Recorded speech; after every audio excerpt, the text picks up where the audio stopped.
ತನ್ನ ಮದ್ವೆಗೆ ಮನೆಯವರು ಒಪ್ಪದ ಕಾರಣ ಓಡಿ ಹೋಗಿ ಮದ್ವೆ ಆದಂತಹ ನಮ್ಮ ಹೀರೋ ತುಂಬಾ ವರ್ಷಗಳ ನಂತರ ತನ್ನ ತಂಗಿಯ ಮದ್ವೆಗೆ ಹೆಂಡತಿಯನ್ನ ಕರೆದುಕೊಂಡು ತನ್ನ ಮನೆಗೆ ಹೋಗ್ತಾನೆ. ನಮ್ಮ ಹೀರೋ ಫ್ಯಾಮಿಲಿಗೆ ಹೀರೋಯಿನ್ ಮದ್ವೆ ಆಗಿದ್ದು ಒಂಚೂರು ಇಷ್ಟ ಇರೋದಿಲ್ಲ. ಹೇಗಾದ್ರೂ ಅವರನ್ನ ಕನ್ವಿನ್ಸ್ ಮಾಡೋದಕ್ಕೆ ಅವರಿಬ್ಬರು ಈ ಮದ್ವೆ ನೆಪ ಹೇಳಿ ಬಂದಿರೋದು. ಮದ್ವೆ ತಯಾರಿ ಜೋರಾಗಿ ನಡೀತಿರುತ್ತೆ. ನಮ್ಮ ಹೀರೋಗೆ ಒಂದು ತಮ್ಮ ಇರ್ತಾನೆ.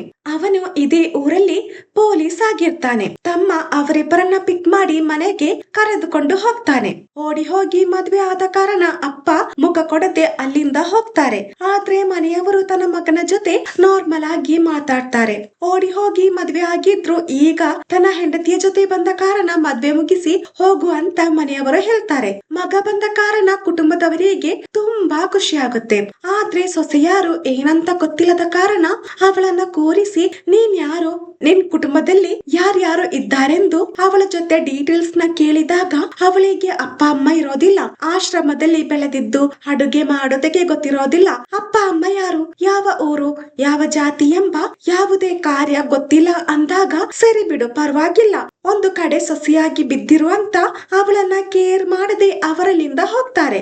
ಆದ್ರೆ ನಮ್ಮ ಹೀರೋಯಿನ್ಗೆ ಅವರ ಈ ಬಿಹೇವಿಯರ್ ನೋಡಿ ಹೇಗಾದ್ರೂ ಈ ಮನೆಯಲ್ಲಿ ಒಳ್ಳೆ ಸೊಸೆ ಅಂತ ಹೆಸರು ತೆಗಿಬೇಕು ಎಂಬ ಆಸೆ ಇರುತ್ತೆ. ಕಾರಣ ನಮ್ಮ ಹೀರೋಯಿನ್ ಅನಾಥೆ ಅಲ್ವಾ, ಇದರಿಂದ ಒಳ್ಳೆ ಫ್ಯಾಮಿಲಿ ಜೊತೆ ಜೀವನ ಪೂರ್ತಿ ಇರ್ಬೇಕು ಅಂತ ಅವಳ ಪ್ಲಾನ್ ಆಗಿರುತ್ತೆ. ಈ ಫ್ಯಾಮಿಲಿಯ ಪ್ರಕಾರ ಒಳ್ಳೆ ಸೊಸೆ ಅಂದ್ರೆ ಅಡುಗೆ ಮಾಡ್ಬೇಕು, ಪ್ರತಿಯೊಂದು ಕೆಲ್ಸ ಮಾಡ್ಬೇಕು, ಯಾರ್ಯಾರಿಗೆ ಯಾವ್ಯಾವ ಟೈಮಲ್ಲಿ ಏನೇನ್ ಬೇಕು ಅಂತ ತಿಳಿದು ಅದನ್ನ ಮಾಡಿಕೊಡಬೇಕಾಗುತ್ತೆ.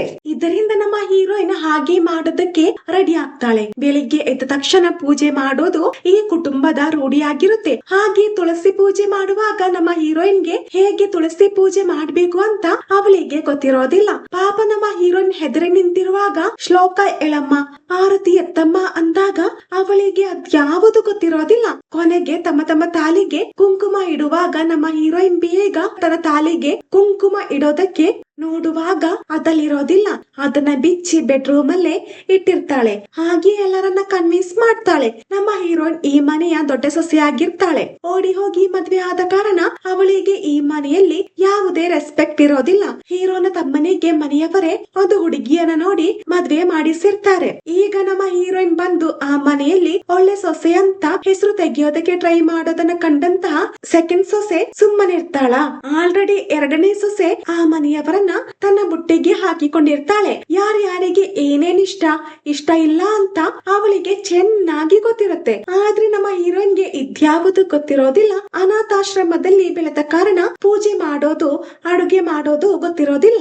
ಆದ್ರೆ ಎರಡನೇ ಸೊಸೆ ತುಂಬಾ ಕುಟುಂಬದವರೊಂದಿಗೆ ಬೆಳೆದ ಕಾರಣ ಅವಳಿಗೆ ಪ್ರತಿಯೊಂದು ಕಾರ್ಯ ಚೆನ್ನಾಗಿ ಗೊತ್ತಿರುತ್ತೆ. ಒಳ್ಳೆ ಸೊಸೆ ಎಂಬ ಅವಾರ್ಡ್ ಸಹ ಅವಳಿಗೆ ಆಲ್ರೆಡಿ ಸಿಕ್ಕಿರುತ್ತೆ. ನಮ್ಮ ಹೀರೋಯಿನ್ ಏನೇ ಮಾಡಿದ್ರು ಅದು ಫ್ಲಾಪ್ ಆಗುತ್ತೆ. ಹಾಗೆ ಕೊನೆಗೆ ನಮ್ಮ ಹೀರೋಯಿನ್ ನಾನ್ ಯಾಕೆ ಹೀಗೆ ಇರ್ಬೇಕು ಅಂತ ಡಿಸೈಡ್ ಮಾಡಿ ಊರಲ್ಲಿರುವಂತಹ ತನ್ನ ಫ್ರೆಂಡ್ ಗೆ ಕಾಲ್ ಮಾಡಿ, ನೀನ್ ಇಲ್ಲಿಗೆ ಬಾರೆ, ನನಗೆ ಅಡುಗೆ ಗೊತ್ತಿಲ್ಲ, ನೀನು ಚೆನ್ನಾಗಿ ಅಡುಗೆ ಮಾಡ್ತೀಯಲ್ವಾ, ನನಗೆ ಅಡುಗೆ ಮಾಡೋದಕ್ಕೆ ಹೇಳಿಕೊಡು. ನಾನು ಅಂದುಕೊಂಡ ಹಾಗೆ ನನಗೆ ಒಳ್ಳೆ ಕುಟುಂಬ ಸಿಕ್ಕಿದೆ, ಪ್ಲೀಸ್ ಹೆಲ್ಪ್ ಮಾಡು ಅಂದಾಗ ನನ್ನ ಗಂಡನನ್ನ ಬಿಟ್ಟು ಬರೋದಕ್ಕೆ ನನಗಾಗೋದಿಲ್ಲ, ಅವರು ಒಂದು ದಿನ ಸಹ ನಾನಿಲ್ಲದೆ ಇರೋದಿಲ್ಲ ಅಂದಾಗ ನಮ್ಮ ಹೀರೋಯಿನ್ಗೆ ತುಂಬಾ ಬೇಜಾರಾಗುತ್ತೆ. ನಾನು ನಿನಗೆ ಚಾಕ್ಲೇಟ್ ತೆಗೆದುಕೊಟ್ಟಿದ್ದೆ ಅಂತ ಹಳೆ ವಿಷಯ ಹೇಳಿ ನಾನೊಂದು ಅನಾಥೆ, ನನಗೆ ಯಾರು ಇಲ್ಲ ಅಂತ ಸೆಂಟಿಮೆಂಟಲ್ ಆಗಿ ಹೇಳಿ ಅವಳನ್ನ ಕನ್ವಿನ್ಸ್ ಮಾಡಿದಾಗ ಸರಿ ಈ ನಾಟಕ ನಿಲ್ಲಿಸು, ನಾನು ಬರ್ತೇನೆ, ಹೆಲ್ಪ್ ಮಾಡ್ತೇನೆ ಅಂತ ಫ್ರೆಂಡ್ ಊರಿಗೆ ಬರ್ತಾಳೆ.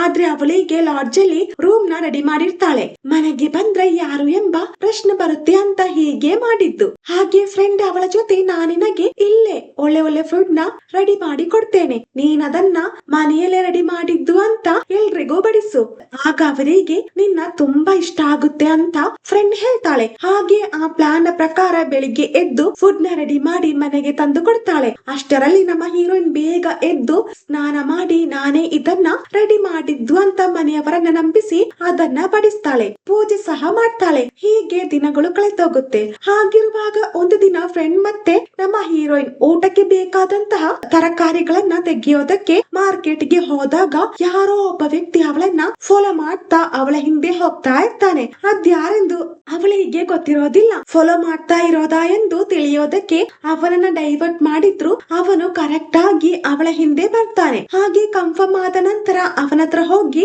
ನೀನ್ ಯಾರೆಂದು ಕೇಳಿದಾಗ ನಾನಿನ್ನ ಎಲ್ಲೋ ನೋಡಿದ್ದೇನೆ, ನೀನು ಝಾನ್ಸಿ ಅಲ್ವಾ ಎಂದು ಕೇಳಿದಾಗ ನಿನಗೆ ಝಾನ್ಸಿ ಯಾರಂತ ಗೊತ್ತಾಗಬೇಕಾ, ಅಲ್ಲ ನಾನ್ ಯಾರೆಂದು ಗೊತ್ತಾಗಬೇಕಾ ಎಂದು ಕೋಪದಲ್ಲಿ ಕೇಳಿದಾಗ ಇಲ್ಲ, ದೂರದಿಂದ ನೋಡಿದಾಗ ನೀವು ಝಾನ್ಸಿ ತರ ಕಾಣ್ತಾ ಇದ್ದೀರಾ, ಅದಕ್ಕೆ ಹಿಂದೆ ಬಂದಿದ್ದು. ನೀವು ಝಾನ್ಸಿ ಆಗಿದ್ರೆ ಅದನ್ನ ಒಪ್ಪಿಕೊಂಡ್ರೆ ನಾನು ಇಲ್ಲಿಂದ ಹೋಗ್ತೇನೆ ಅಂದಾಗ ನಾನು ಝಾನ್ಸಿ ಅಲ್ಲ, ದಯವಿಟ್ಟು ನನ್ನ ಹಿಂದೆ ಬರ್ಬೇಡ, ಅಕಸ್ಮಾತ್ ನನ್ನ ಹಿಂದೆ ಬಂದ್ರೆ ನಿನ್ನ ಸಾವಿಗೆ ನಾನು ಕಾರಣ ಅಂತ ಹೇಳಿ ಹೆದರಿಸುತ್ತಾಳೆ. ಅವಳು ಬೈದಿದ್ದನ್ನ ಕೇಳಿ ಫ್ರೆಂಡ್ಗೆ ಶಾಕ್ ಆಗುತ್ತೆ. ಯಾಕೆ ನೀನು ಹಾಗೆ ಬೈದಿದ್ದು ಅಂತ ಕೇಳಿದಾಗ ಏನಿಲ್ಲ ಕಣೆ, ಆ ವ್ಯಕ್ತಿ ಯಾರಂತ ನನಗ್ ಗೊತ್ತಿಲ್ಲ, ಸುಮ್ಮನೆ ಹಿಂದೆ ಬಂದಿದ್ದಕ್ಕೆ ಹಾಗೆ ಬೈದಿದ್ದು ಅಂತ ಅವರು ಶಾಪಿಂಗ್ ಕಂಟಿನ್ಯೂ ಮಾಡ್ತಾರೆ. ಈ ಕಡೆ ಆ ವ್ಯಕ್ತಿ ನೇರ ಜೈಲಿಗೆ ಹೋಗಿ ಕರ್ಣ ಎಂಬ ವ್ಯಕ್ತಿಯನ್ನ ಮೀಟ್ ಮಾಡಿ ನಾನು ಝಾನ್ಸಿಯನ್ನ ನೋಡ್ದೆ, ಆದ್ರೆ ಅವಳ ಎಂದು ಕನ್ಫ್ಯೂಷನ್ ನನಗಿದೆ ಅಂದಾಗ ನೀನು ಝಾನ್ಸಿಯನ್ನ ನೋಡಿದ್ದು ನಿಜಾನಾ ಸುಳ್ಳ ಅಂತ ನನಗ್ ಗೊತ್ತಿಲ್ಲ, ನೀನು ಪುನಃ ಅವಳನ್ನ ಮೀಟ್ ಮಾಡು, ಅವಳು ಝಾನ್ಸಿ ಅಲ್ಲ ಅಂದ್ರೆ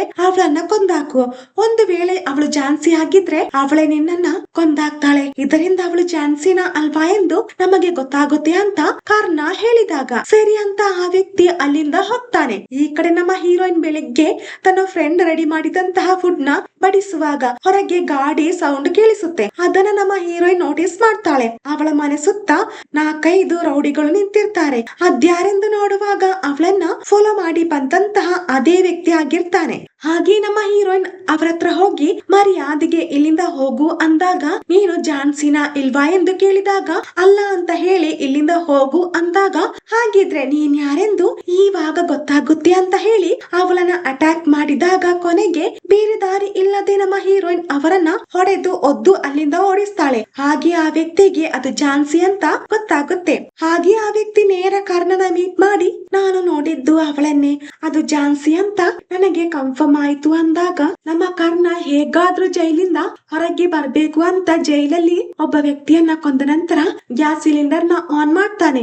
ಇದರಿಂದ 19 ಜನರು ಆ ಗ್ಯಾಸ್ ಬ್ಲಾಸ್ಟ್ ಅಲ್ಲಿ ಸತ್ತು ಹೋಗ್ತಾರೆ. ಅದ್ರಲ್ಲಿ ನಾನು ಒಬ್ಬ ಎಂಬ ರೆಕಾರ್ಡ್ ನ ರೆಡಿ ಮಾಡಿ ಜೈಲಿಂದ ತಪ್ಪಿಸಿಕೊಳ್ತಾನೆ. ಈ ಕಡೆ ನಮ್ಮ ಹೀರೋಯಿನ್ ಆ ರೌಡಿಗಳ ಜೊತೆ ಜಗಳ ಮಾಡಿದ್ದು ಫ್ರೆಂಡ್ ನೋಡಿರ್ತಾಳೆ. ಹಾಗೆ ಅವಳೊಂದಿಗೆ ನೀನ್ ಯಾರು ಹೀಗೆ ಫೈಟ್ ಮಾಡ್ತಾ ಇದ್ದೀಯಲ್ವಾ, ನಿಜ ಹೇಳು ಅಂದಾಗ ನಮ್ಮ ಹೀರೋಯಿನ್ ಅವಳ ಜೊತೆ ಈ ಕಾರ್ಯ ನೀನು ಯಾರೊಂದಿಗೂ ಹೇಳ್ಬೇಡ ಅಂತ ಅವಳ ಕಥೆಯನ್ನ ಹೇಳೋದಕ್ಕೆ ಶುರು ಮಾಡ್ತಾಳೆ. ನಮ್ಮ ಹೀರೋಯಿನ್ ಮತ್ತೆ ಫ್ರೆಂಡ್ ಅನಾಥಾಶ್ರಮದಲ್ಲಿರುವಾಗ ಫ್ರೆಂಡ್ ನ ಒಂದು ಒಳ್ಳೆ ಫ್ಯಾಮಿಲಿ ಅಡಾಪ್ಟ್ ಮಾಡ್ತಾರೆ. ಇದರಿಂದ ಫ್ರೆಂಡ್ ಗೆ ಒಳ್ಳೆ ಫ್ಯಾಮಿಲಿ ಸಿಕ್ಕ ಕಾರಣ ಅವಳ ಲೈಫ್ ತುಂಬಾ ಚೆನ್ನಾಗಿರುತ್ತೆ. ಆದ್ರೆ ನಮ್ಮ ಹೀರೋಯಿನ್ ಗೆ ಫ್ರೆಂಡ್ ಹೋದ ಕಾರಣ ತುಂಬಾ ಬೇಜಾರಾಗುತ್ತೆ. ಅದೇ ಹಾಸ್ಟೆಲ್ ಅಲ್ಲಿ ಒಬ್ಬ ವಾರ್ಡನ್ ಇರ್ತಾನೆ. ಪುಟ್ಟ ಮಕ್ಕಳು ಅಂತ ಸಹ ನೋಡದೆ ಕೆಟ್ಟದಾಗಿ ಮುಟ್ಟಿದ್ದಲ್ಲದೆ ಅಷ್ಟೇ ಕೆಟ್ಟದಾಗಿ ನೋಡ್ತಾನೆ. ಇದರಿಂದ ನಮ್ಮ ಹೀರೋಯಿನ್ ಹೇಗಾದ್ರೂ ಇಲ್ಲಿಂದ ಹೋಗ್ಬೇಕು ಅಂತ ಕಷ್ಟಪಟ್ಟು ಅಲ್ಲಿಂದ ಎಸ್ಕೇಪ್ ಆಗ್ತಾಳೆ. ಹಾಗೆ ಹೊರಗೆ ಬಂದಂತಹ ನಮ್ಮ ಹೀರೋಯಿನ್ ಸಿಕ್ಕ ಕೆಲಸಗಳನ್ನ ಮಾಡ್ತಾ ಜೀವನ ಸಾಗಿಸ್ತಾಳೆ. ಹಾಗಿರುವಾಗ ಒಂದು ದಿನ ಅವಳಿಗೆ ಒಂದು ಲಾಡ್ಜ್ ಅಲ್ಲಿ ಕೆಲಸ ಸಿಗುತ್ತೆ. ಆದ್ರೆ ಅಲ್ಲಿದ್ದವರು ಸಹ ಅವಳನ್ನ ತುಂಬಾ ಕೆಟ್ಟದಾಗಿ ನೋಡ್ತಾರೆ. ದಿನನಿತ್ಯ ಅವಳನ್ನ ಟಾರ್ಚರ್ ಮಾಡ್ತಾರೆ. ಅದೇ ಟೈಮ್ ಅಲ್ಲಿ ನೆಕ್ಸ್ಲೇಟ್ ನ ಜನರು ಪೊಲೀಸರ ಕೈಯಿಂದ ತಪ್ಪಿಸಿಕೊಳ್ಳೋದಕ್ಕೆ ಇದೇ ಲಾಡ್ಜ್ ಗೆ ಬರ್ತಾರೆ.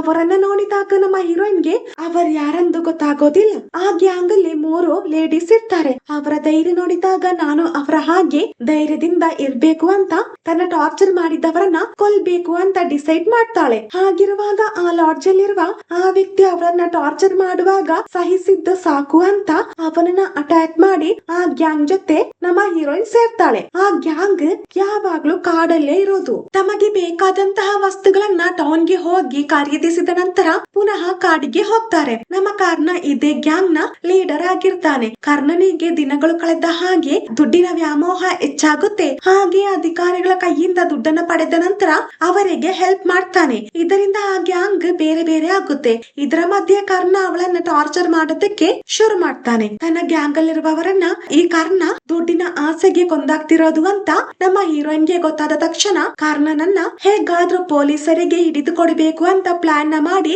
ಅವನಿರುವಂತಹ ಜಾಗ ಪೊಲೀಸರಿಗೆ ಹೇಳಿ ಕೊಡ್ತಾಳೆ. ಹಾಗೆ ಪೊಲೀಸರು ಕಾರ್ನನನ್ನ ಅರೆಸ್ಟ್ ಮಾಡ್ತಾರೆ. ನಂತರ ನಮ್ಮ ಹೀರೋಯಿನ್ ಆ ಗ್ಯಾಂಗ್ ಇಂದ ಹೊರ ಬಂದು ನಮ್ಮ ಹೀರೋನ ಲವ್ ಮಾಡಿ ಮದ್ವೆ ಆಗಿದ್ದು. ಹಾಗೆ ಈ ಕತೆ ತನ್ನ ಫ್ರೆಂಡ್ ಜೊತೆ ಹೇಳ್ತಾಳೆ, ನಿನ್ನ ಲೈಫ್ ತುಂಬಾ ಚೆನ್ನಾಗಿದೆ, ಆದ್ರೆ ನನ್ನ ಲೈಫ್ ನರಕ ಆಗಿತ್ತು ಅಂತ ತನ್ನ ಫ್ರೆಂಡ್ ನ ಜೊತೆ ಬೇಜಾರಿಂದ ಹೇಳ್ತಾಳೆ.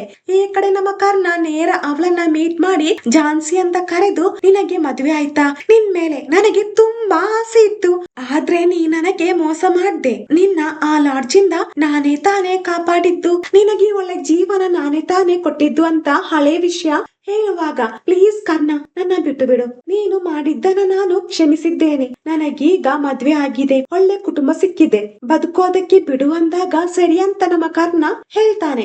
ಆದ್ರೆ ಅವನ ಮನಸ್ಸಲ್ಲಿ ಅವಳನ್ನ ಹೇಗಾದ್ರೂ ಅಡಿಯಬೇಕೆಂಬ ಕೆಟ್ಟ ಆಸೆ ಇರುತ್ತೆ. ಕಾಡಲ್ಲಿರುವಾಗ ಅವಳನ್ನ ಕೆಟ್ಟ ದೃಷ್ಟಿಯಲ್ಲಿ ಆ ಕಾರ್ನ ನೋಡ್ತಾ ಇದ್ದಿದ್ದು, ಈಗಲೂ ಅದೇ ದೃಷ್ಟಿಕೋನದಲ್ಲಿ ನೋಡ್ತಾ ಇರೋದು. ನಮ್ಮ ಹೀರೋಯಿನ್ ಪಾಸ್ಟ್ ಬಗ್ಗೆ ಹೀರೋ ಮತ್ತೆ ಅವನ ಕುಟುಂಬದವರಿಗೆ ಗೊತ್ತಿರೋದಿಲ್ಲ. ಈ ಕಾರ್ಯಗಳನ್ನು ನಾನು ನಿನ್ನ ಗಂಡ ಮತ್ತೆ ಫ್ಯಾಮಿಲಿಗೆ ಹೇಳ್ತೇನೆ ಅಂತ ಕಾರ್ನ ಬ್ಲಾಕ್ ಮೇಲ್ ಮಾಡ್ತಾನೆ. ಹಾಗೆ ನಮ್ಮ ಹೀರೋಯಿನ್ ಮಾವ ಅಂತ ಹೇಳಿ ಮದ್ವೆ ಮನೆಗೆ ಹೋಗಿ ಅವಳನ್ನ ಹೆದರಿಸುತ್ತಾನೆ. ನಿನಗೆ ಮದ್ವೆ ಆಗಿದ್ರು ಪರವಾಗಿಲ್ಲ, ನನ್ ಜೊತೆ ಬಾ, ಬಂದಿಲ್ಲ ಅಂದ್ರೆ ನೀನ್ ಯಾರಂತ ನಿನ್ನ ಗಂಡ ಮತ್ತೆ ಫ್ಯಾಮಿಲಿಗೆ ಹೇಳ್ತೇನೆ ಅಂತ ಟಾರ್ಚರ್ ಮಾಡುವಾಗ, ನನಗೆ ಮದ್ವೆ ಆಗಿದೆ, ಇದೇ ನನ್ನ ಕುಟುಂಬ ಅಂತ ಎಷ್ಟೇ ಹೇಳಿದ್ರು ಆ ಕಾರ್ನ ಅದನ್ನ ಕೇಳದೆ, ನಾನ್ ನಿನಗೆ ಟೈಮ್ ನ ಕೊಡ್ತೇನೆ, ಆ ಟೈಮ್ಗೆ ನೀನು ನನ್ ಜೊತೆ ಬಂದಿಲ್ಲ ಅಂದ್ರೆ ಫ್ಯಾಮಿಲಿಯಲ್ಲಿ ಯಾರು ಕೂಡ ಇರೋದಿಲ್ಲ, ಎಲ್ಲರನ್ನ ನಾನು ಕೊಲ್ತೇನೆ ಅಂತ ಹೆದರಿಸುತ್ತಾನೆ. ದಿನಗಳು ಕಳೆದ ಹಾಗೆ ಅವನ ಟಾರ್ಚರ್ ಜಾಸ್ತಿ ಆಗುತ್ತೆ. ಕೊನೆಗೆ ಬೇರೆ ದಾರಿ ಇಲ್ಲದೆ ತನ್ನ ಗಂಡನ ತಮ್ಮನಾದಂತಹ ಪೊಲೀಸ್ನ ಜೊತೆ ಎಲ್ಲಾ ಕಾರ್ಯಗಳನ್ನ ಹೇಳ್ತಾನೆ. ನಾನು ನೆಕ್ಸಲೇಟ್ ಗ್ಯಾಂಗ್ ಅಲ್ಲಿದ್ದೆ, ಆ ಗ್ಯಾಂಗ್ ನ ಲೀಡರ್ ಆದಂತಹ ಕರ್ಣ ಜೈಲಿಂದ ತಪ್ಪಿಸಿಕೊಂಡಿದ್ದಾನೆ, ಸತ್ತಿದ್ದಾನೆಂಬ ರೆಕಾರ್ಡ್ ನ ಕ್ರಿಯೇಟ್ ಮಾಡಿ ಜೈಲಿಂದ ತಪ್ಪಿಸಿಕೊಂಡಿದ್ದು, ಅವನು ಈಗ ಜೀವಂತವಾಗಿದ್ದಾನೆ, ಹೇಗಾದ್ರೂ ಅವನನ್ನ ಅರೆಸ್ಟ್ ಮಾಡಿ ಅಂತ ಹೇಳ್ತಾಳೆ. ಹಾಗೆ ಎಲ್ಲಾ ಕಾರ್ಯಗಳನ್ನ ತನ್ನ ಗಂಡನ ಜೊತೆ ಅವಳು ಹೇಳಿಕೊಂಡಾಗ ನಮ್ಮ ಹೀರೋಗೆ ಬೇಜಾರಾಗುತ್ತೆ. ಹಾಗೆ ನೀನು ಹೆದರಬೇಡ ಅಂತ ಅಣ್ಣ ತಮ್ಮ ಒಟ್ಟಿಗೆ ಪ್ಲಾನ್ ರೆಡಿ ಮಾಡ್ತಾರೆ. ಕಾರಣ ಜೀವಂತವಾಗಿದ್ದಾನೆಂಬ ಕಾರ್ಯ ಪೊಲೀಸರಿಗೆ ಗೊತ್ತಾದ್ರೆ ಅವನನ್ನ ಪುನಃ ಅರೆಸ್ಟ್ ಮಾಡ್ತಾರೆ ಅಂತ ಅವನ ಫೋಟೋ ತೆಗೆದು DSP ಗೆ ಕಳಿಸ್ತಾರೆ. ಹಾಗೆ ಅವನನ್ನ ಅರೆಸ್ಟ್ ಮಾಡಿ ಕರೆದುಕೊಂಡು ಹೋಗ್ತಾ ಇರುವಾಗ ನಮ್ಮ ಹೀರೋಯಿನ್ ಪ್ಲಾನ್ ಇದು ಅಂತ ಗೊತ್ತಾಗಿ ಪುನಃ ಪೊಲೀಸರ ಕೈಯಿಂದ ತಪ್ಪಿಸಿಕೊಂಡು ಅವಳನ್ನ ಕೊಲ್ಲೋದಕ್ಕೆ ತನ್ನ ಗ್ಯಾಂಗ್ ನ ರೆಡಿ ಮಾಡಿ ರಾತ್ರೋರಾತ್ರಿ ಅವಳ ಮನೆಗೆ ಬರ್ತಾನೆ. ಅಷ್ಟರಲ್ಲಿ ನಮ್ಮ ಹೀರೋಯಿನ್ ಕುಟುಂಬದವರೊಂದಿಗೆ ತನ್ನ ಸ್ಟೋರಿ ಹೇಳಿದಾಗ ಅವರಿಗೆ ತುಂಬಾ ಬೇಜಾರಾಗುತ್ತೆ. ಹಾಗೆ ನೀನು ನಮ್ಮ ಮನೆ ಸೊಸೆ, ಹೆದರಬೇಡ, ನಾವಿದ್ದೇವೆ ಅಂತ ಧೈರ್ಯ ಹೇಳ್ತಾರೆ. ಈ ಕಡೆ ನಮ್ಮ ಕರ್ಣ ತನ್ನ ಗ್ಯಾಂಗ್ ನ ಜೊತೆ ಮನೆ ಮುಂದೆ ನಿಂತಿರುವಾಗ ನಮ್ಮ ಹೀರೋಯಿನ್ ಫ್ಯಾಮಿಲಿ ಆ ರೌಡಿ ಗ್ಯಾಂಗ್ ನ ಜೊತೆ ಫೈಟ್ ಮಾಡ್ತಾರೆ. ಎರಡು ಗ್ಯಾಂಗ್ ನ ನಡುವೆ ಫೈಟ್ ಜೋರಾಗುತ್ತೆ. ಇದರಿಂದ ನಮ್ಮ ಕರ್ಣನಿಗೆ ಸಿಟ್ಟು ಬರುತ್ತೆ. ಅದೇ ಸಿಟ್ಟಲ್ಲಿ ನಮ್ಮ ಹೀರೋಯಿನ್ ಶೂಟ್ ಮಾಡಿದಾಗ ತನ್ನ ಕೈಯಲ್ಲಿದ್ದಂತಹ ಕತ್ತಿ ತೆಗೆದು ಕರ್ಣನನ್ನ ಚುಚ್ಚಿ ಕೊಂದಾಕ್ತಾಳೆ. ಹಾಗೆ ಬೇಗ ಅವಳನ್ನ ಕಾಪಾಡ್ತಾರೆ. ಕರ್ಣ ಸತ್ತ ಕಾರಣ ಪ್ರಾಬ್ಲಮ್ ಎಲ್ಲ ಸಾಲ್ವ್ ಆಗುತ್ತೆ. ಹಾಗೆ ನಮ್ಮ ಹೀರೋಯಿನ್ ತಾನು ಕೂಡ ಒಳ್ಳೆ ಸೊಸೆ ಅಂತ ಪ್ರೂವ್ ಮಾಡಿ ಫ್ಯಾಮಿಲಿ ಜೊತೆ ಖುಷಿ ಆಗಿರೋದನ್ನ ತೋರಿಸಿ ಈ ಮೂವಿ ಎಂಡ್ ಆಗುತ್ತೆ. ಹೇಗಿತ್ತು ಮೂವಿ ಅಂತ ನೀವು ನನಗೆ ಕಮೆಂಟ್ ಮುಖಾಂತರ ತಿಳಿಸಬಹುದು. ಹಾಗೆ ಪ್ಲೀಸ್ ಯಾರ್ಯಾರು ನನ್ನ ವಿಡಿಯೋ ನೋಡ್ತಾ ಇದ್ದೀರಾ, ಲೈಕ್ ಮಾಡಿ, ಶೇರ್ ಮಾಡಿ, ಸಬ್ಸ್ಕ್ರೈಬ್ ಮಾಡಿ, ಜೊತೆಗೆ ಪಕ್ಕದಲ್ಲಿರುವಂತಹ ಬೆಲ್ ಐಕಾನ್ ಪ್ರೆಸ್ ಮಾಡಿ. Thank you.